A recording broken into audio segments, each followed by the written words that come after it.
اهلا، ازيكم؟ عاملين ايه؟ يا رب تكونوا بخير. الفيديو المنتظر لقراءات العام والترشيحات، فيلا نبدا.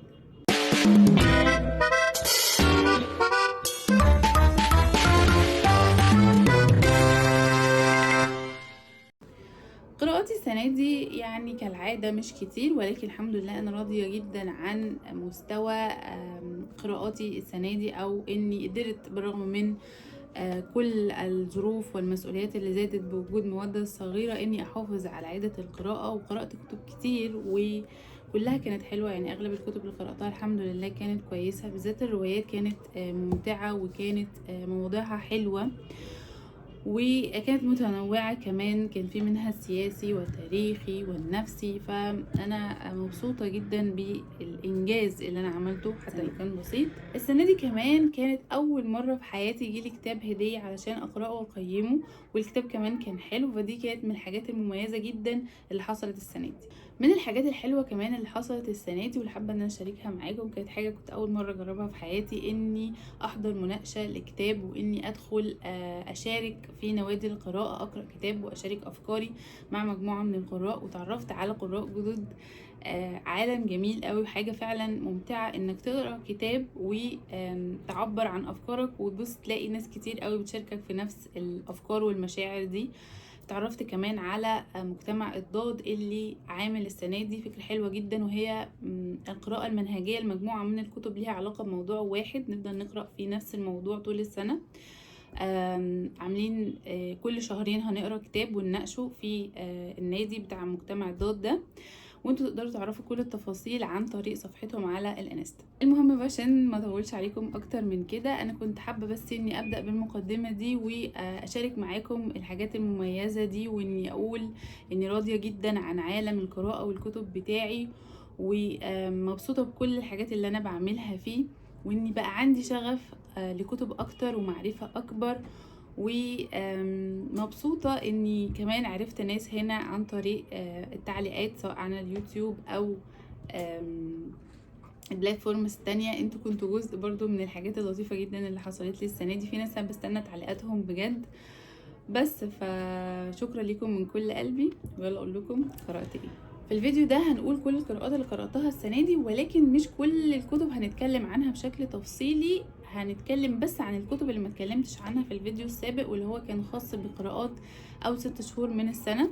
فالحابب يعرف تفاصيل اكتر عن الكتب اللي احنا هنقول بس ان احنا قريناها وتقييمها ونبذة سريعة كده صغيرة عنها، عشان بس الفيديو ما يطولش وما عادش كل الكلام ويبقى ملل وتكرار على الفاضي. روحوا شوفوا الفيديو السابق هتلاقوه هنا على القناة، وبعد كده تعالوا كملوا معانا هنا عشان تعرفوا بقية الكتب اللي قرأتها في النص التاني من السنة. هنبدأ أول حاجة بالكتب. قرأت الإسلام في خندق لدكتور مصطفى محمود، وده كان كتاب صوتي قيمته 4/5. وعموما كل كتابات دكتور مصطفى محمود تستحق القراءة والتأمل. قرأت كمان كتاب اللوبي العربي لميتشل بارد، وهو كتاب تاريخي سياسي، أطول وأكبر كتاب غير روائي أقرأه السنة دي، هو عبارة عن 450 صفحة. الكتاب بيتكلم عن اللوبي العربي، واللي مش عارف معنى كلمة لوبي بالمناسبة، لوبي يعني جماعة ضغط. هو بيقول ان في جماعات تكونت داخل امريكا علشان تمنع الادارات الامريكية من دعم الكيان الصهيوني، وان الجماعات دي هو اعتبرها لوبي عربي بيعطل المصالح الامريكية في الشرق الاوسط. ولكن هل هو لوبي فعلا او لوبي عربي؟ عشان اقول لوبي عربي واكبر الموضوع زي ما هو مكبره هنا في الكتاب، على الاقل اللوبي ده لازم يكون بيتكون من عرب، ويكون عندهم هدف بيخدم وبينفع العرب او هيعود علينا بالنفع. ولكن اطلاقا اللوبي ده مكون من وزراء الخارجية الامريكان، ومكون من المسؤولين في شركات النفط، اللي كل ما امريكا تيجي تدلع الكيان الصهيوني يقولوا لها لا يا امريكا، ارجعي يا امريكا، اعالي يا امريكا، احنا لينا عندهم مصالح يا امريكا، البترول يا امريكا، كل ده علشان مصالحهم هم. فحضرتك ده كده مش لوبي بيخدم مصالحنا اطلاقا. فعلى اي اساس بقى حضرتك بتقول ان ده لوبي عربي؟ فالكاتب مدلس وكذاب من اول عنوان الكتاب.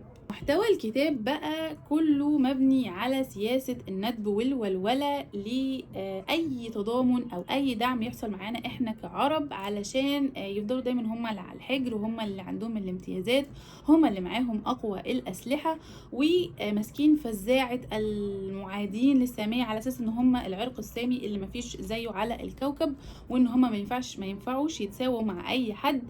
يعني سياسة كلها كراهية وتحيز وغل حقيقي حسيته مع أي حد بيحاول إن هو يعني في الأول وفي الآخر الناس دي مش بتبقي على مصلحتنا احنا، المفروض احنا اللي نكون باقيين على مصلحتنا أو احنا اللي نسعى ليها. لكن ازاي؟ لأ، الحق، ده في ناس بتعطل مصالح، ده في ناس بتقول ما ينفعش ان انتوا تساعدوا وتدلعوا الكيان أكتر من كده، الحاجات دي هتثير غضب العرب، يا جماعة نهدي اللعب شوية و طبعا الكلام ده كان أيام الرؤساء العاقلين، يعني طبعا قبل ما يجي الرجل البرتقالي. ف سياسة مليانة زي ما بقولكوا تحيز وكذب وتدليس بيتوارثوه عبر الأجيال، ولحد النهاردة أي حد بيتضامن معانا أو مع قضايانا العادلة بيتهم على طول إن هو معادي للسامية، زي ما حصل مع صناعة المحتوى بتاع الأطفال ميسز ريتشل اللي كانت بتدعم أطفال غزة. فبمنتهى البساطة قالوا إن هي معادية للسامية، وعملوا ضدها حملات كتير جدا، مع إن الست ما عملتش أي حاجة. نفس الفكرة هو هنا بيقول بكل وضوح على أي حد بيقول لأ للمصالح الصهيونية انت معادي للسامية، وش على طول، يعني لا يخجل من ان هو يقول الكلام ده بطريقة مباشرة جدا. كل كوم بقى موضوع معادين للسامية ده كوم وكرهه وعدائه الصريح والواضح واللي بيعبر عنه بكل إريحية جدا للسعودية. مش فاهمة ليه، يعني هو بيقول بكل صراحة في الكتاب نصا ان السعودية دولة إرهابية وراعية للإرهاب، عن طريق ان هي بتمول الجماعات الارهابيه، بينسب ان هي ليها علاقه بالقاعده وان هي بتمولهم، وعن طريق انه معترض على الدعاء مثلا على الاعداء اللي هم منهم المفروض مثلا في خطب الجمعه مش عاجبه، وان في جماعات اسلاميه والخطاب جواها خطاب محرض، وبرضو ده شيء فظيع جدا، وان هم ما يستاهلوش كل ده. الكتاب طويل، انا طولت فيه الحقيقه، قعدت اقرا فيه طبعا يعني تقريبا طول السنه، مش عشان هو وحش او ممل او كده، لكن عشان انا كنت بسيبه وبقرا حاجات تانية. لكن هو كتاب مهم جدا، والقراءة فيه كمان سهلة جدا، يعني كم المعلومات اللي انت بتعرفها مع كل صفحة، بتعرف اكتر عن الوطن العربي وتاريخه ومشاكله، بتعرف اكتر عن سياسات الاستعمار في المنطقة، بتعرف اكتر عن الحروب الاقتصادية. بالنسبة لي هو مرجع تاريخي مهم جدا، مبسوطة اني قرأته وبرشحه للقراءة. انا قيمته 3/5، وتقدروا ان انتوا تشتروه من المركز القومي للترجمة في المعرض اللي جاي. لو كمان معاكم، عشان هو كان سعره كبير شوية، لو كمان معاكم اي كارنيه جامعي لاي حد من قرايبكم اخواتكم ولادكم انتوا شخصيا، لو طلاب جامعيين او بتدرسوا دكتوراه او ماجستير، المركز القومي للترجمة بيكون عامل خصم 40-50% لكل الاصدارات بقى، سواء الكتاب ده او اي كتب تانية تعجبكم من هناك. فاستغلوا الخصم ده، لان فعلا الكتب بتاعتهم بتكون قيمة، مترجمات حلوة. وانا لو ربنا ان شاء الله اذلي يعني وقدرت ان انا اعمل عن الكتاب ده وعن اهم المواضيع اللي انا شايفة انها فعلا محتاجة انها تتعرف، هقدر كده ان انا الخصها وبروزها في الحلقات اللي بنلخص فيها الكتب، اللي ربنا يساعدني يا رب واقدر اني ارجع لها تاني. هعمل كده، وهتكون ان شاء الله افضل من الحلقتين اللي انا عملتهم، لان حاسه انه كانوا مملين شويه، لان كنت بقرا الكتاب ويمكن انا استعجلت لما عملت منه حلقتين، ما كنتش لسه فهمت محتوى وفكره الكتاب. لكن لما خلصته بجد بقيت بوصله بمنظور مختلف تماما عن لما كنت قرأت بس أول فصلين. قرأت كمان كتاب الشرق والغرب لأحمد أمين، وكان كتاب صوتي، تقدروا كمان انتوا تلاقوه PDF على الإنترنت. كان كتاب الحقيقة مهم جدا وثري، وانا يمكن بحب كتابات احمد امين وبحب تأملاته واسلوبه في السرد، بيأسرني الحقيقة. انا قرأت له قبل كده سيرته الذاتية، كانت كتاب بعنوان حياتي وعجبني جدا، وناوية اني اقرأ له كمان الثلاثية المشهورة بتاعته اللي هي فجر الاسلام. وحقيقي هو من المفكرين اللي بجد مش واخدين حقهم، او بحس ان هم مش واخدين قيمتهم اللي يستحقوها بين مجتمع القراء. المهم ان كتاب الشرق والغرب ده بيعمل مقارنة بين الشرق والغرب، مش علشان يقول ان حد احسن من حد، ولكن علشان هو بس بيبرز بيوضح الفرق بين حال ده وحال ده. وبنى مقارنته دي على ظهور المدنية الحديثة، والمدنية هي اعتماد الحياة بكل نواحيها على العلم واستخدام الآلات والمخترعات.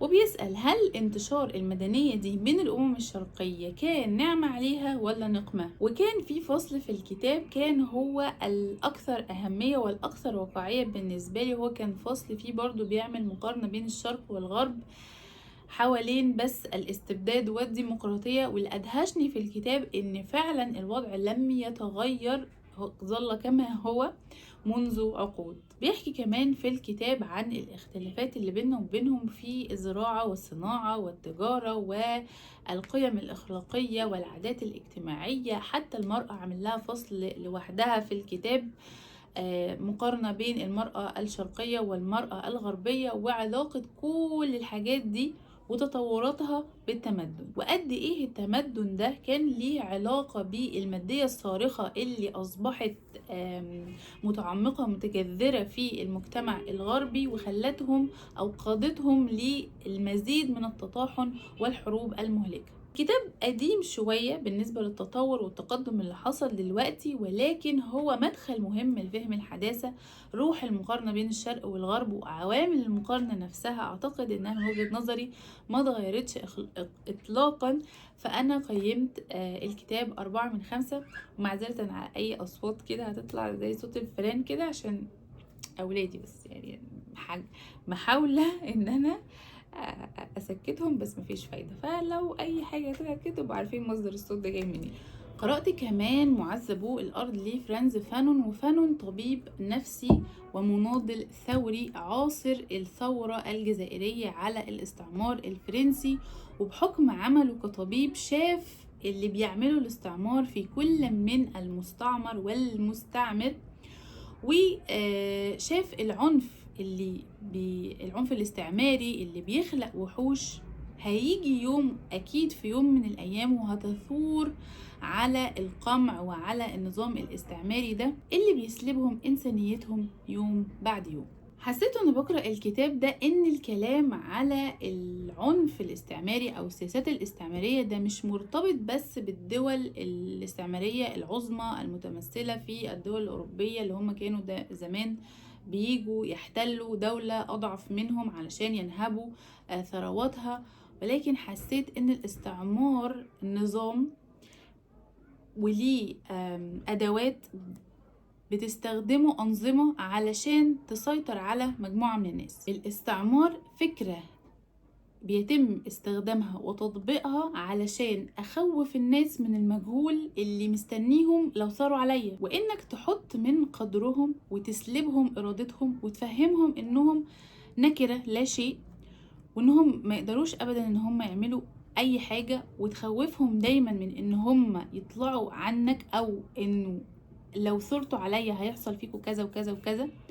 وتستخدم الدين كسلطة علشان تقدر تسيطر عليهم أكتر وأكتر. حطهم في إقامة جبرية ونظام كده ما يقدروش إن هم يخرجوا عنهم علشان تفضل تنهل من خيراتهم وثرواتهم وتيجي على حقوقهم لحد آخر يعني ما يمكنك، وتخلق كمان صراعات وفتن بينهم وبين بعض علشان تلهيهم فيها، زي مثلا الصراعات بين والفتن اللي بتحصل بين المسلمين والمسيحيين او اي فئات دينية في اي بلدان عربية تانية. فده مش بس اللي بيعمله الاستعمار، ولكن بتعمله كمان السلطات اللي سابها الاستعمار وراه. فانا حسيت انه الوصف اللي في الكتاب ده كان بيوصف الأنظمة القمعية اللي احنا بنعاصرها في أيامنا الحالية أكثر من إنه بيوصف الاستعمار نفسه، ولكن ما كانش عندي دليل الحقيقة، يعني ده كان شعور جوايا. لكن كل كلام فانون في الكتاب بيتكلم عن القوى الاستعمارية، ولكن لما هتقرأ الكتاب هتفهم أنا قصدي إيه بالظبط. ومن كتر ما أنا عندي الافكار دي وعندي التصورات دي والمشاعر دي، كنت حاسه دايما بالخوف.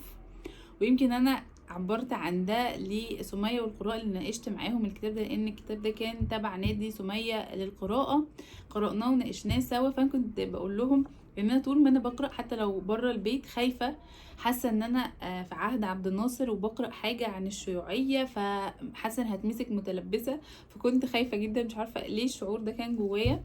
وهي فعلا أفكار الكتاب قريبة جدا من الأفكار الشيوعية الكارهة والمناهضة للأفكار الرأسمالية الخاصة بالمستعمرين.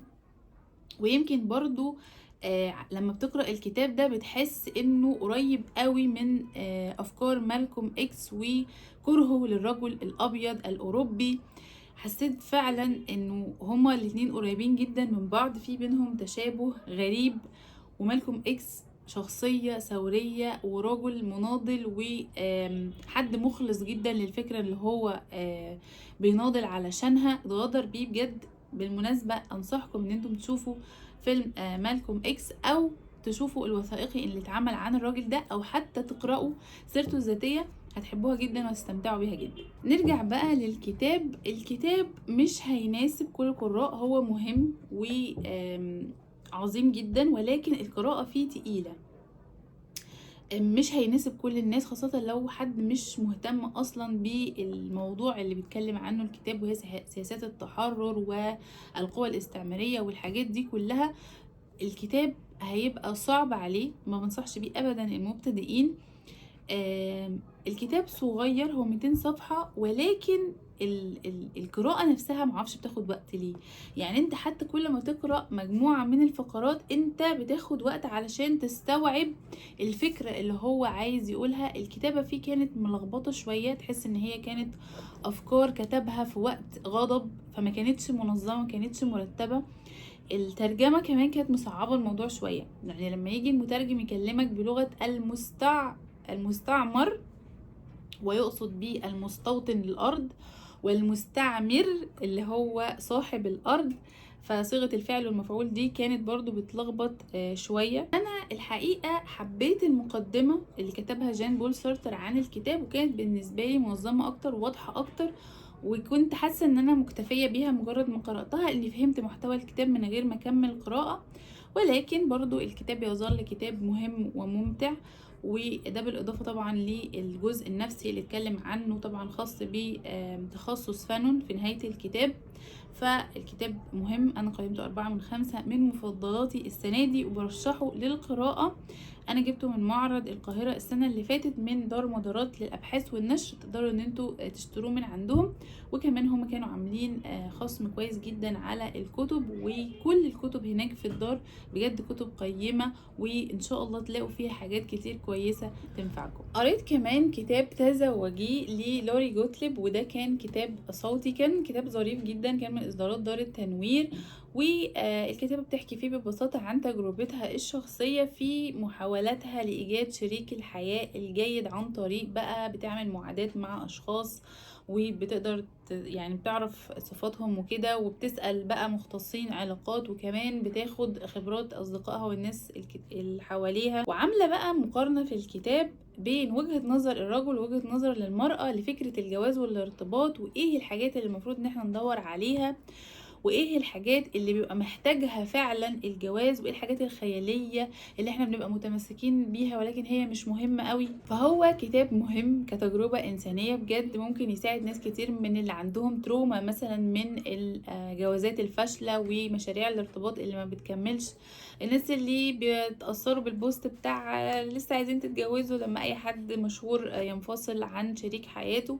الكتاب ده هيساعده بشكل ممتع وكوميدي في احيان كتيرة جدا، فانا قيمته 3/5 وبرشحه للقراءة. يلا بقى ندخل على الروايات. اول رواية قرأتها كانت رواية عمرو عبد الحميد واحد آل يعقوب، وانا قيمتها 3/5. هي من دار عصير الكتب. هي رواية كويسة تنفع للناشئين والمبتدئين في القراءة، هتعجبكم جدا وهتستمتعوا بيها. وهو بالمناسبة كمان منزل مع عصير الكتب السنة دي رواية جديدة، رواية خيال علمي بعنوان منتو، بس أنا الحقيقة مش متحمسة ليها خالص. قرأت كمان رواية فتى الأندلس لمحمود ماهر، برضو من إصدارات عصير الكتب، وهي رواية تاريخية أندلسية مبهرة وجميلة وعظيمة. حبيتها جدا، انا قيمتها 4/5، وشجعتني اني اقرأ اكتر عن الاندلس واقرأ بقية اعمال الكاتب. قرأت كمان رواية جرائم الغراب السبع، ودي من كتابات خالد أمين وإصدارات دار دون. أنا قيمتها 3/5، وهي رواية رعب نفسي وأدب جريمة كده. كانت فكرتها الحقيقة جديدة وممتعة واستمتعت بيها جدا. قرأت كمان رواية أن تفكر في فلسطين، وكانت كتاب صوتي للكاتب عبد الله صديق، وكانت تقييمها بالنسبة لي كان 3/5، وهي كانت عبارة عن رحلة كده للأرض المحتلة. بجد بتحس كأنك زرت فلسطين من حلاوة وأسلوب الكاتب ووصفه لكل الأحداث والرحلة كلها. من كان تقريبا مسافر من تونس أو المغرب حاجة زي كده، مش فاكرة تفاصيل القصة قوي. كل اللي أنا فاكراه إن هو كان حد مسافر من بلده العربي وهيمر عن طريق المعابر علشان يوصل الأرض المحتلة، لأنه كان عايز يحضر معرض الكتاب هناك في فلسطين. فكانت رواية جميلة وممتعة برضه. قرأت كمان كتاب صوتي رواية بعنوان جريمة العقار 47 لنهى داوود من الدار المصرية اللبنانية، وهي أدب جريمة برضو. قيمتها 3/5، وحبيتها جدا جدا جدا، وعايزة أقرأ بقية أعمال الكاتبة كلها. وهي برضو بالمناسبة منزلة عمل جديد في المعرض السنة دي، رواية بعنوان ذات الوشاح الوردي، برضو من الدار المصرية اللبنانية. هسأل عليها ولو لقيت سعرها مناسب هجيبها إن شاء الله. قرأت كمان رواية قلب الليل لنجيب محفوظ، وكانت كتاب صوتي ومعجبتنيش عادي. قيمتها 2/5، مع احترامي للبعد الفلسفي اللي كل الناس فهمته إلا أنا. وإن شاء الله عشان الموضوع ده جالي عليه تعليقات كتير جدا من ناس كتير برضو بيكلموني في البعد الفلسفي ده، فأنا هحاول إن أنا أوصل وجهة نظري في فيديو هتكلم فيه عن الكتب اللي زي دي، بس فقريبا انتظروه بقى إن شاء الله. قرأت كمان كتاب صوتي دوستويفسكي، رواية الأشهر لي بعنوان الليالي البيضاء، وقيمتها 3/5. عجبتني كل حاجة وكانت يعني كويسة، ولكن هي كانت حالمة رومانسية قوي، وده مش ذوقي الحقيقة في القراءة. فحسيت ان انا مش عايزة اكرر التجربة تاني مع دوستويفسكي. ولكن برضو زي ما عملت مع كافكا كده بعد ما كان قفلني خالص في القضية، بقرأ دلوقتي دوستويفسكي رواية الزوج الأبدي، وحقيقي عجبتني. مش عارفة، حد كتب لي في التعليقات ان الليالي البيضاء اتكتبت قبل ما يتسجن تقريبا، حاجة زي كده، فكانت رومانسية قوي. حسيت اني جزعت من كتر كده ده. لكن الزوج الأبدي لا، فيها فعلا رسم شخصية، فيها فلسفة، فيها مشاعر. انا حسيت ان انا بقرأ حاجة. يعني انا دايما بحس انه اي عمل ادبي سواء كان كتابة او فيلم او اي حاجة لازم احس فعلا بذوق، بفن، بكده. زي برضو الناس دلوقتي، يعني بعيدا عن السياق، بس ادينا بنفضفض مع بعض. من فترة شفت من اسبوع تقريبا شفت الفيلم بتاع السادة الأفاضل. ناس كتير على النت عمالين يقولوا الفيلم حلو، الفيلم كوميدي، بس على فكرة مش بيضحك. يعني هو مش كوميدي، مش بيضحك، عبث في عبث، هبل. يلا كل واحد يهبل يا جماعة ونعمل فيلم وندفع فلوس عشان خاطر الناس تروج له خلاص. وبعدين حد كاتب بقى اللي هو انت لو بتدور على القيمة ما تقراش ما تشوفش الفيلم ومش عارف ايه. طب ليه اضيع ساعتين من وقتي عشان اشوف عبث؟ بجد والله العظيم حتى عبث مش بيضحك. وبعدين حاجات كده عمالين يمرروها في الفيلم، زي مثلا دنيا دي اللي كان وجودها غريب جدا، هي شخصيه غريبه جدا مش بتضحك اطلاقا برضو، بتاعت عايزه اعمل شعري بروتين مش عارف ايه، وخدوها بقى على تيك توك وبعدين عمالين يعملوا الساوند بتاعها. بجد كانت انسانه مقززه جدا ومقرفه، والفيلم كله كان معفن. فاللي هو ليه اشوف فيلم او اشوف او اقرا روايه وما استفادش منها ويكون ليها قيمة، او حتى تلمسني او تلمس مشاعري او احس باي حاجة، يعني احس باي حاجة. لكن ان الفراغ كده، الناس اللي تبقى قاعدة كده فتقعد تسرح مع نفسها وتعمل لي احلام عصاري وحاجات ملهاش علاقة ببعض، وحاجات هو نفسه مش عارف هو كتبها ليه اصلا، او حتى مثلا عارف هو كتبها ليه بس هو مثلا ما كانش عايز ينشرها، بس اتنشرت عشان احنا نقراها ونقعد نمجد فيها واحنا مش فاهمين حاجة. او مثلا حاجات لازم ان انا ابحث في الموضوع عشان اوصل لفكرة الكاتب. ليه يعني؟ ليه بجد؟ ليه بيصعبوا الدنيا علينا؟ الدنيا صعبة لوحدها يعني، مش ناقصة. المفروض الانسان ياخد الحاجات كده توصل له على طول. العمل الفني او الادبي الجيد يوصل من القلب للقلب، لانه في فكرة وفي تعب وفي مجهود، فطبيعي الحاجات دي كلها بتوصل. ما حدش يقنعني ان هي حاجات ما ورائيات، يعني نقعد بقى ان نتخيلها مع بعض. مش كده يعني.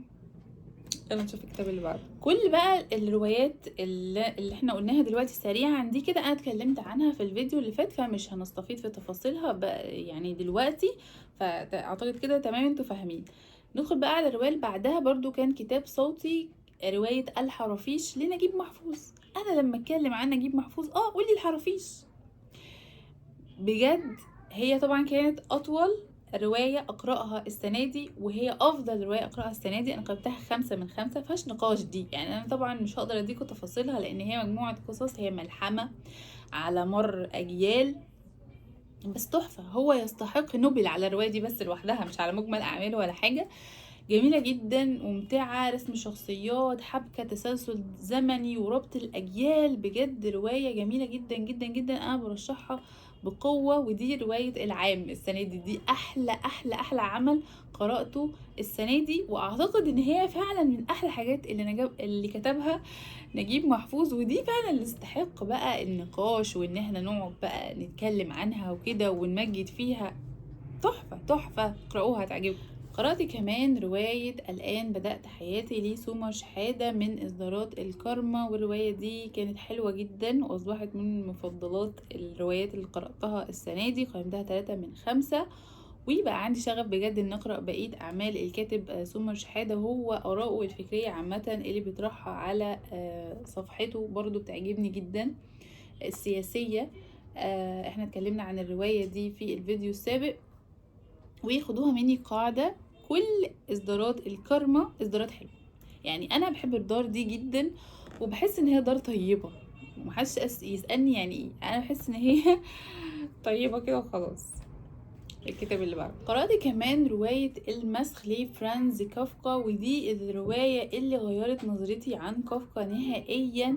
أنا قيمت الرواية دي 3/5، وحقيقي هي رواية عارفين اسلوب السهل الممتنع، الحاجات القصة البسيطة بس اللي تخرج منها بدروس نفسية كتير جدا، تديك على وشك بجد. الرواية دي انا زعلت جدا على كافكا او سامسا زي ما هو سمى نفسه في الرواية، وعيطت عشانه حقيقي. وقد ايه استحقرت عيلته الانانية اللي كل حياتهم نحيب وولولة، وقد ايه الشخص ممكن يدخل في علاقات ودواير بجد يحسسوه انه حشرة، وانه قليل جدا، وان قيمته بس باللي بيقدمه. وانس ان هو خلاص مبقاش قادر يعمل اللي هو كان بيعمله ده بيترمي.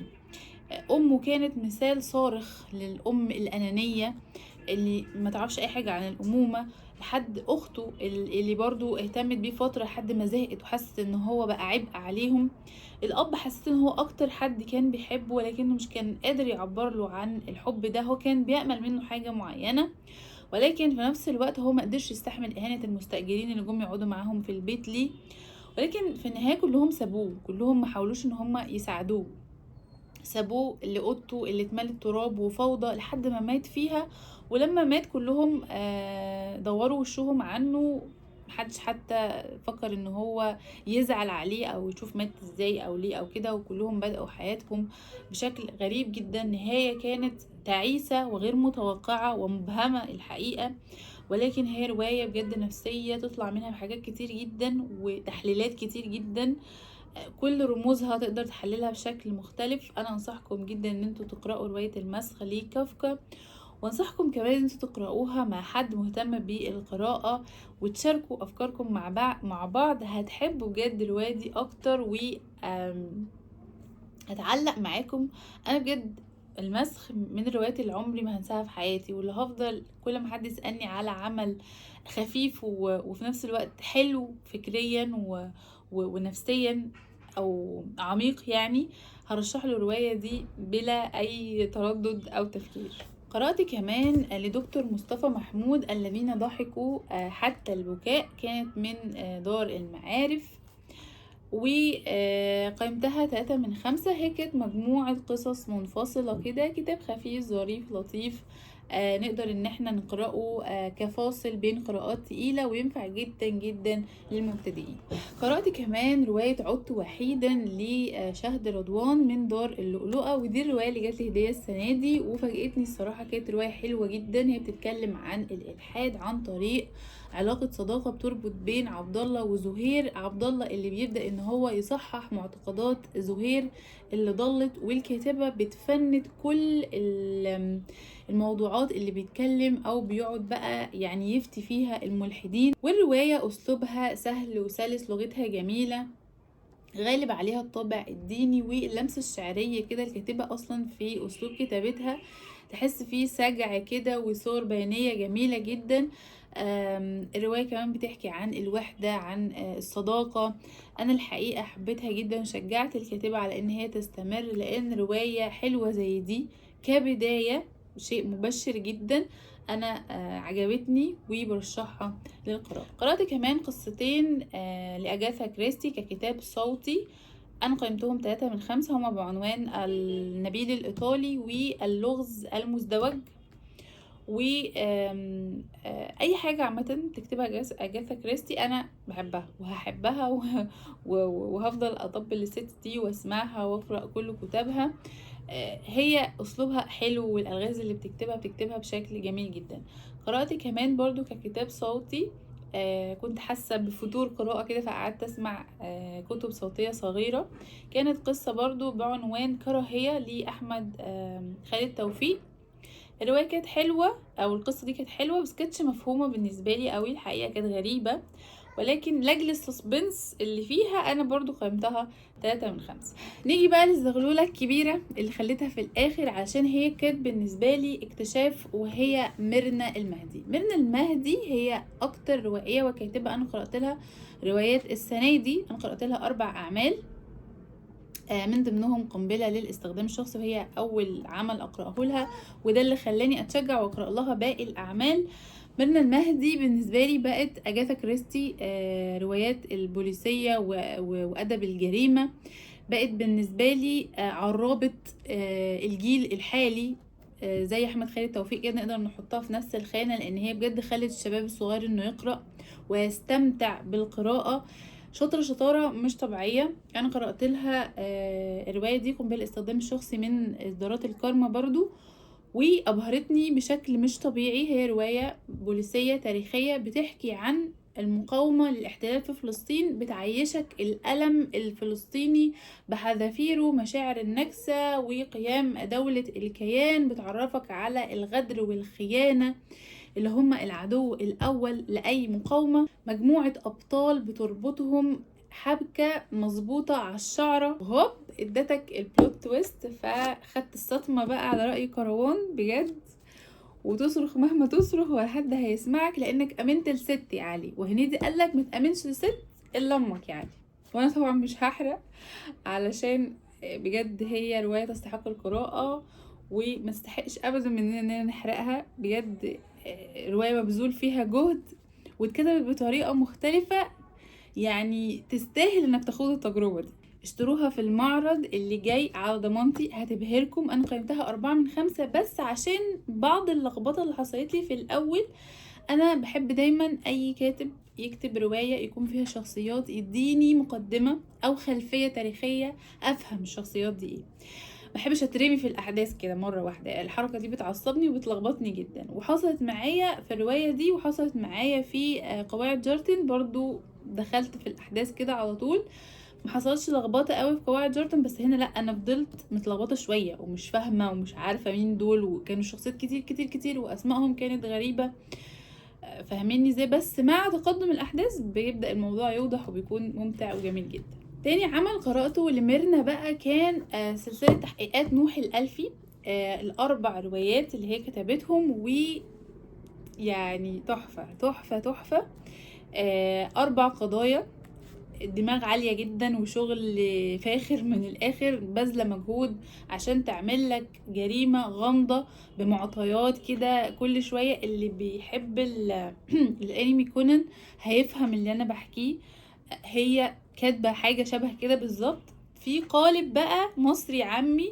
خفة دم تلاقي، علاقات أسرية دافية تلاقي، ماضي حزين تلاقي، صداقة قوية بين نوح وقطز مبهرة جميلة جدا. الأداء الصوتي، أنا سمعت الكتب دي صوتيا، فالأداء الصوتي بقى مودي الروايات في حتة تانية.